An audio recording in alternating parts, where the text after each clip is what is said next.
Movie start होती है Beth स्लोकॉम नाम की एक लड़की से जिसे पहाड़ियों पे टहलना बहुत ही ज़्यादा पसंद था। इसके बाद हम इसके बॉयफ्रेंड जैक को देखते हैं जो कि उसके अंतिम संस्कार के लिए नैपकिन्स खरीद रहा था। असल में बेथ को पहाड़ पे एक जहरीले सांप ने काट लिया था जिसकी वजह से उसकी मौत हो गई थी। इसके बाद जैक ने अपने माँ बाप के साथ बेथ के घर पे गया जहाँ पे उसके फादर ने उसकी अच्छे से खातिरदारी की और इधर बेथ की माँ जीनी का रो रो कर बुरा हाल हो गया था। अंतिम संस्कार के बाद वो लोग वापस बेथ के घर पे लौट आए जहाँ पे जैक का भाई काइल सिक्योरिटी गार्ड की नौकरी कर रहा था। वो जैक से बहुत ही अजीब सवाल करने लगा लेकिन जैक ने कोई जवाब नहीं दिया। अब जैक की हालत बहुत ही ज्यादा खराब होने लगी बेथ की याद में। इस वजह से वो हर रोज बेथ के घर पे जाता था। उसने देखा कि बेथ की माँ ने उसका सारा सामान डिब्बों में बंद कर रही थी। इसके बाद उसने मौरी के साथ सिगरेट पीते हुए बेथ के बारे में बात की। बेथ की मौत से पहले ही उन दोनों में अनबन चल रही थी लेकिन बेथ ने कहा कि ये सब भूलकर उसे बस अच्छी यादें याद रखनी चाहिए।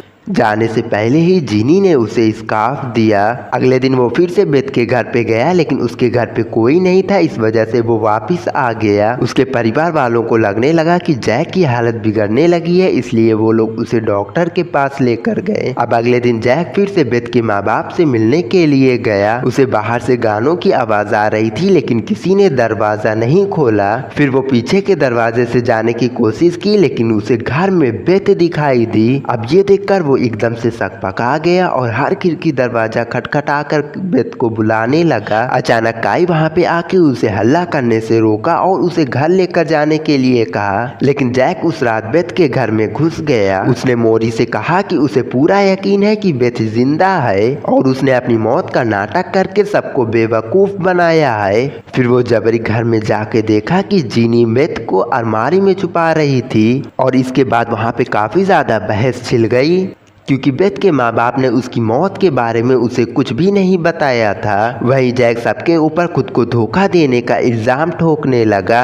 बेथ को कुछ भी समझ में नहीं आ रहा था क्योंकि उसे तो कुछ भी याद नहीं था। इसके बाद जैक घर पे लौट के अपने माँ बाप को बताया कि बेथ की मौत सिर्फ एक नाटक थी। लेकिन अगले दिन उसकी माँ उसकी जाँच करवाने के लिए हॉस्पिटल लेकर गई। अब अगले दिन जैक बेथ की कब्र पे जाके देखा कि किसी ने बेथ की कब्र पूरी तरह से खोदी हुई थी। अब वो वापस बेथ के घर पे जाके मोरी से सब कुछ सच कहने के लिए कहा तो मोरी ने कहा कि बेथ मरी तो जरूर थी लेकिन वो फिर से जिंदा होकर वापस लौट आई है। लेकिन जैक ये कह रहा था कि बेथ ने खुद ही अपनी कब्र खोदी है और अब ज़ोंबी बनने का नाटक कर रही है। तभी बेथ वहाँ पे आ गई और जैक के साथ हम्बल होने लगी जैसे कि कुछ हुआ ही ना हो। फिर वो जैक को खींच के ऊपर वाले कमरे में लेकर गई और कहा उसे समझ में नहीं आ रहा है कि लोग उसे अजीब तरह से क्यों देख रहे हैं। उसे कुछ याद नहीं था और अब उसे बस सिर्फ स्कूल के टेस्ट की चिंता थी। अब जैक ने उसे कुछ प्यार भरी बातें कह के उसे शांत किया।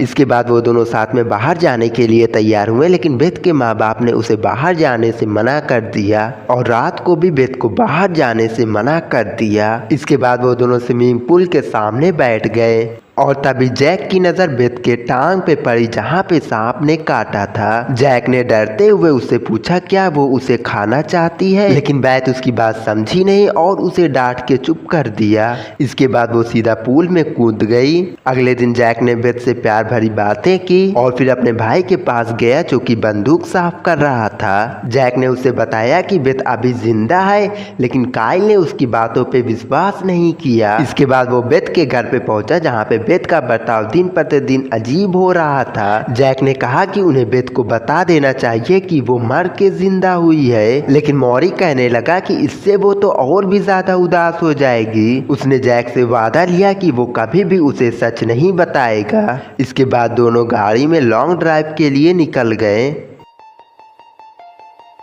Artificial love, we just make it up, 'cause reality will never be good enough, and even if it was पूरा दिन धूप में रहने की वजह से बेथ के चेहरे पे जलने का निशान बन गया था। इसलिए मोरी ने उसे खूब डांटा और बाहर जाने के लिए मना कर दिया। जैक ने एक बार फिर से बेथ को सब कुछ सच बताने के लिए कहा और तभी बेथ ने ये कह के सबको डरा दिया कि वो सब कुछ जानती है, लेकिन वो तो अपने सिर्फ टेस्ट के बारे में बात कर रही थी। और जैक गुस्सा होकर बाहर आ गया और मोरी ने आके उससे कहा कि वो आज के बाद से इस घर में कभी नहीं आएगा। लेकिन रात में जैक चोरी छुपे उसके घर में आ गया। वो रात को बेथ को अपनी गाड़ी में बैठा के ब्रिज के पास लेकर गया।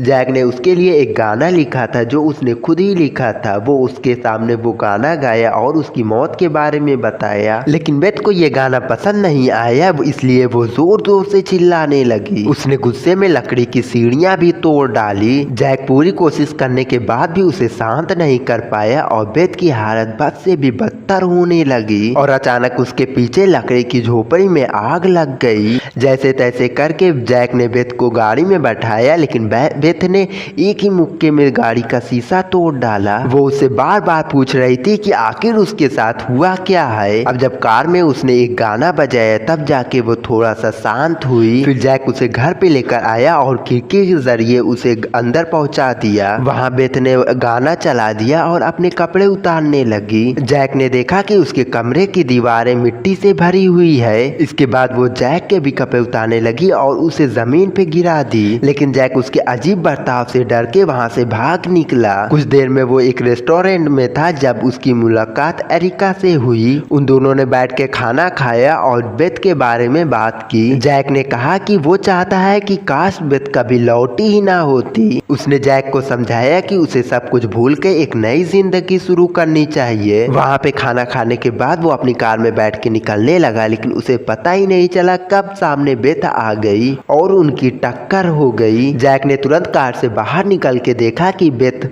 टायर के नीचे फंसी हुई थी। जैक ने तुरंत कार थोड़ा सा पीछा ली और बेथ ऐसा खड़ी हुई जैसे कुछ हुआ ही नहीं हो। उसने कहा कि क्या हुआ, टायर के नीचे तो मैं रोज ही आ जाती हूँ। उसने जोर से चिल्ला के सबको डरा दिया और तभी एरिका रेस्टोरेंट से बाहर आई, जिसने जैक को आवाज लगाई, जिसे सुनकर बेथ बुरी तरह से चिढ़ गई। जब एरिका ने बात ही बात में उसे टच करने की कोशिश की तब बेथ और भी ज्यादा चिढ़ गई और अब जैक ने उसे बड़ी ही मुश्किल से छुड़ाया। बेथ ने जैक से पूछा कि आखिर ये सब चल क्या रहा है।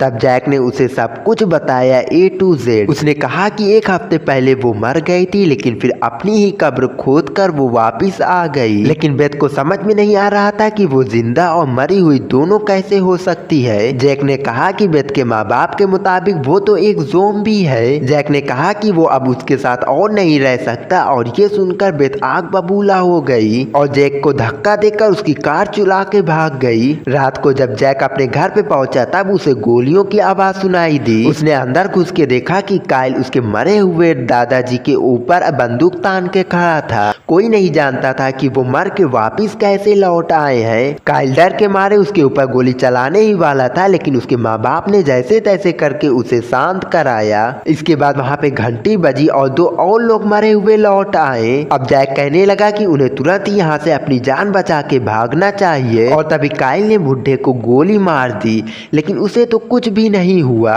और टीवी पे दिखाया जा रहा था कि काफी सारे लोग मरे हुए लोग वापस जिंदा हो गए हैं। उसी वक्त मोरी ने जैक को फोन करके बाहर बुलाया। फिर उसने जैक से कहा कि उसके वादा तोड़ने की वजह से ये सब हो रहा है, इसलिए उसे बेथ को कहना होगा कि वो मरी नहीं है। लेकिन जैक को विश्वास था कि शहर के बाहर जो वो अजीब सी औरत रह रही थी उसे वो ज़ोंबी को ठीक कर सकती है। और जब वो लोग घर पे पहुंचे तब वहाँ पे वो शहर से एक आदमी को उठाकर लेकर आई थी बेथ और उसे वैसी परिंदे की तरह खाने लगी। अब उसकी हालत पहले से और भी ज्यादा खराब हो चुकी थी। वो लोग उसे अब भी सच बताने के लिए राजी नहीं थे। इसके बाद जैक उस औरत से मिलने के लिए कार में बैठा, लेकिन साथ में बेथ भी आके बैठ गई। जैक ने डरते डरते उससे पूछा कि वो उस आदमी को क्यों खाई थी। बेथ ने कहा कि अबे साले, इंसान को नहीं खाऊंगी तो क्या सब्जी खाऊंगी? ज़ोंबीज तो इंसान को ही ना खाते हैं। उसने गाने चलाए और वो शांत हो गई। जैसे ही वो शहर के पास पहुंचे तो जैक ने उसे गाड़ी में छोड़ के अंदर जाने लगा। दरवाजा खटखटाने के बाद उस औरत के भतीजे ने बताया कि अब वो यहाँ पे नहीं रहती है। जैसे ही जैक गाड़ी की तरफ मुड़ा अचानक वहाँ पे मौरी आ गया। उसने अपनी शॉट गन से जैक को बेहोश कर दिया और अपनी बेटी को घर लेकर आया। अगले सुबह जब जैक की आंख खुली तब एक ज़ोंबी उसे घूर रहा था।